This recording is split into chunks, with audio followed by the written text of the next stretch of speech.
যে কর্মটা, আপনাদের যে খারাপটা, সেটা আপনারা হয়তো এই মুহূর্তে ভোগ করছেন,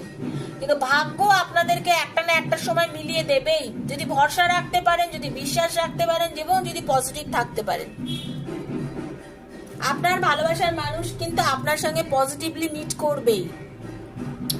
পজিটিভলি আপনার পার্টনার আপনার কাছে ফিরবে, এরকম পজিটিভ একদম, এটা 100% পজিটিভ যে আপনার পার্টনার আপনার কাছে ফিরবে, এর মধ্যে কোনো দ্বিধা নেই। হয়তো এই মুহূর্তে ফিরছে না, আজ থেকে 10 মাস পরে হলেও আপনার পার্টনার আপনার কাছে ফিরবে। এই মুহূর্তে ওনার জীবনে যা যা ঘটনা ঘটছে, আপনার সঙ্গে ওনার যা যা ঘটেছে, বললাম না কিছু একটা ব্যাপার যেন আপনার কাছে উনি মানে আসতে গিয়েও আসতে পারছেন না অ্যাকচুয়ালি, ঠিক আছে, উনি কিন্তু আপনার কাছে আসতে গিয়েও আসতে পারছেন না, কোথায় যেন কিছু একটা ওনাকে আপনার থেকে দূরত্ব করে রাখছে, আপনার সঙ্গে বাধা করে দিচ্ছে, কথা বলতে পারছেন না, ঠিক আছে।